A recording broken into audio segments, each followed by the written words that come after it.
Jai Hind everyone. If you are determined to be an IAS IPS officer and you're looking for the best IAS coaching, then join our UPSC Comprehensive Pre-Com Mains course. It will provide you a one-stop solution to all your preparation related worries. Details are given in the description. Hi guys, welcome to Chetan Bharat Learning and welcome to our series ACE UPSC Exam with CBL.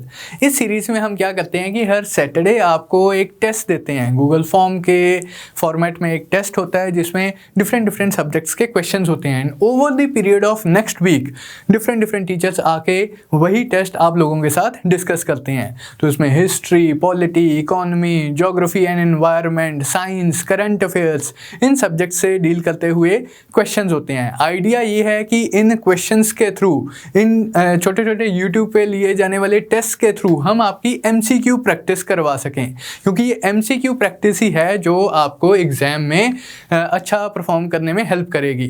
तो without much ado start करते हैं आज की MCQ discussion. तो question है हमारा, which with reference to ports in India consider the following statements। कुछ ports के कंटेक्स्ट में हमें स्टेटमेंट्स दी हुई हैं एंड हमने बताना है which of the statements are true. पहली स्टेटमेंट है मुंबई पोर्ट के कंटेक्स्ट में। Mumbai port which is a natural harbour and the biggest port of the country is also known as queen of Arabian sea. Statement correct है या incorrect है, बताएं। Natural harbour है, biggest port of the country है, क्या Mumbai port को queen of the Arabian sea भी बोला जाता है? ये स्टेटमेंट इनकरेक्ट हो जाएगी। ये टाइटल दिया जाता है कोची पोर्ट को, तो this statement would be an incorrect statement. Second statement है कोची पोर्ट के कंटेक्स्ट में, located in Kerala has an advantageous location being close to Suez Colombo route. Suez canal Colombo का जो इंटरनेशनल रूट है उसके पास होने की वजह से it has an advantageous position. बिल्कुल ठीक बात है। तीसरी स्टेटमेंट है विशाखापट्टनम पोर्ट के कंटेक्स्ट में। Visakhapatnam port is a landlocked harbour connected to the sea by a channel cut through solid rock and sand. Correct है या इनकरेक्ट, बताएं। ये स्टेटमेंट भी करेक्ट स्टेटमेंट है। जो ट्रेडिशनल हार्बर है विशाखापट्टनम का, वो लैंडलॉक्ड हार्बर है, वो ये चीज़ सेटिस्फाई करता है। आजकल खैर उन्होंने एक आउटर हार्बर भी डेवलप कर दिया, आउटर पोर्ट भी डेवलप कर दिया टू हैंडल बल्की गुड्स, लेकिन जो ट्रेडिशनल हार्बर है वो लैंडलॉक्ड हार्बर है, connected to the sea by a channel cut through solid rock and sand. तो ये स्टेटमेंट करेक्ट है, ये स्टेटमेंट करेक्ट है। ऑप्शन क्या आएगी? तो now we can very easily mark B as our answer. Next question, match the items given in column A with the specification in column B। तो कुछ हमें प्लेसेस दी गई हैं कॉलम A में एंड उनकी कुछ स्पेसिफिकेशंस दी हुई हैं कॉलम B में। तो हमने मैच करना है Jharia, Tarapur, Digboi and Manikaran. Oldest nuclear power station of India, the only oil producing field, ये spelling error है, field until 1956, geothermal energy plant commissioned here and largest coal field in India। Match करना है हमें झारिया, it's the largest coal field in India, so A should match with 4। So we have got two options over here। Tarapur in Maharashtra, it's the oldest nuclear power station of India।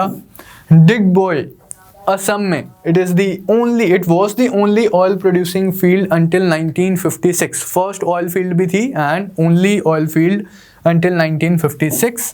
Manikaran in Himachal, known for geothermal energy। इसका 3 would be the correct match। तो देखा जाए तो answer should be B। Next question, which amongst the following factors influence location of an industry?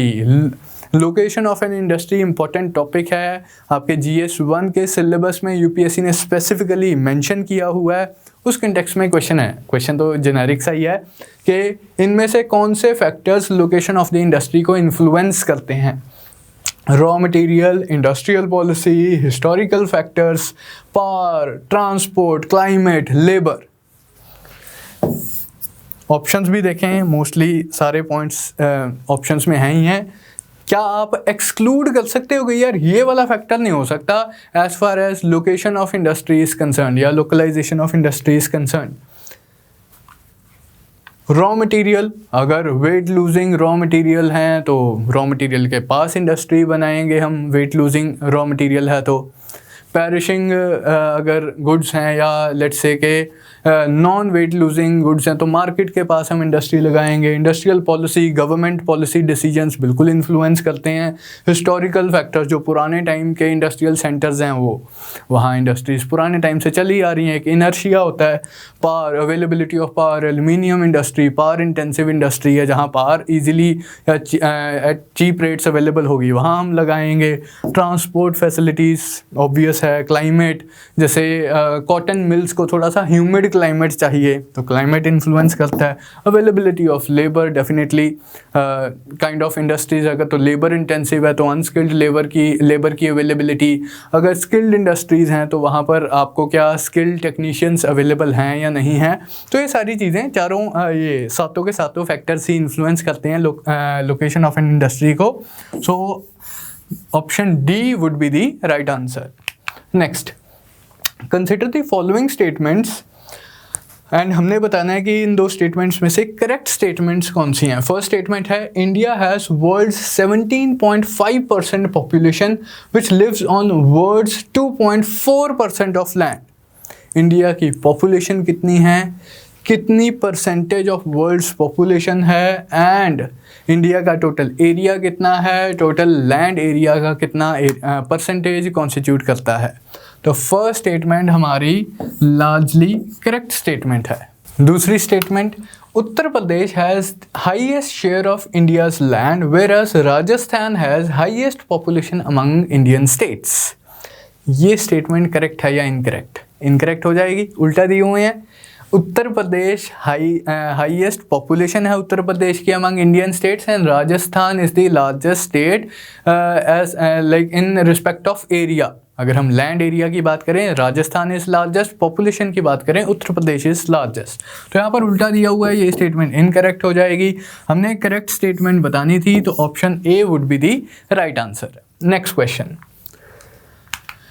with reference to ecological niche consider the following statements। environment के context में, ecology के context में question है ecological niche। कुछ statements हमें दी हुई हैं, हमने बतानी है कि कौन सी स्टेटमेंट्स करेक्ट हैं इकोलॉजिकल नीश के कंटेक्स्ट में। फर्स्ट स्टेटमेंट है, पहले में तो डेफिनेशन ही दी हुई है, नीश is a functional characteristic of a species in its habitat. कि क्या उसकी रहने की रिक्वायरमेंट्स हैं, क्या उसकी डाइटरी रिक्वायरमेंट्स हैं, क्या उसकी क्लाइमेट रिलेटेड रिक्वायरमेंट्स हैं, उसकी functional characteristic of species in a habitat. बिल्कुल ठीक बात। Niche plays an important role in conservation of organisms. अगर हमें पता होगा कि एक पर्टिकुलर लेट्स से कि हम टाइगर को कंजर्व करना चाहते हैं, अगर हमें टाइगर की इकोलॉजिकल नीश के बारे में नॉलेज होगी तभी हम टाइगर को अच्छे से कंजर्व कर पाएंगे कि इसकी क्लाइमेटिक रिक्वायरमेंट्स क्या हैं, इसकी हैबिटेट की रिक्वायरमेंट्स क्या हैं, इसकी डाइट की रिक्वायरमेंट्स क्या हैं, एंड और भी इसी तरह की चीज़ें। तो वो सारी चीज़ें अगर हमें पता होंगी, अगर हमें किसी ऑर्गेनिज्म की इकोलॉजिकल नीश पता होगी, फिर हम उसे अच्छे से कंजर्व कर पाएंगे। बिल्कुल ठीक बात। 2 or more than 2 species in a habitat can have the same niche। Statement correct है या incorrect? The statement is incorrect. यही तो खास बात है नीश के बारे में कि no 2 organisms in a habitat can have same exactly same ecological niche। Her organism की अगर हम कंप्लीट कैरेक्टरिस्टिक्स की बात करें, कुछ ना कुछ तो यूनिक होता ही है, वो उस ऑर्गेनिज्म को डिफाइन करता है। इसीलिए क्योंकि ऐसा नहीं होता, इसीलिए नीश इंपॉर्टेंट रोल प्ले करती है in the conservation of organisms. क्योंकि अगर हम आइडेंटिफाई कर पाएँ कि एक पर्टिकुलर ऑर्गेनिज्म की क्या नीश रिक्वायरमेंट्स हैं तो हम उसे अच्छे से कंजर्व कर पाएंगे। एंड ये नीश रिक्वायरमेंट्स कभी भी 2 ऑर्गेनिजम्स के लिए सेम नहीं होती हैं इन अ हैबिटेट। तो ये स्टेटमेंट आपकी थर्ड स्टेटमेंट इनकरेक्ट हो जाएगी। अब आपको आंसर सेलेक्ट करना बहुत ईजी हो गया आपके लिए। Statement 1 and 2 are correct. तो ये थे हमारे आज के सेशन के MCQs. I'll see you next time with next set of questions. Till then, keep on working hard, keep on revising whatever you are studying, and yes, keep on practicing as many MCQs as possible. So that's all from my side. Thank you and all the best. If you are already preparing for UPSC and you want to give an extra edge to your preparation with an in-depth current affairs analysis, mains answer writing practice and test series, then join our UPSC Mission 2022 course. Details are given in the description.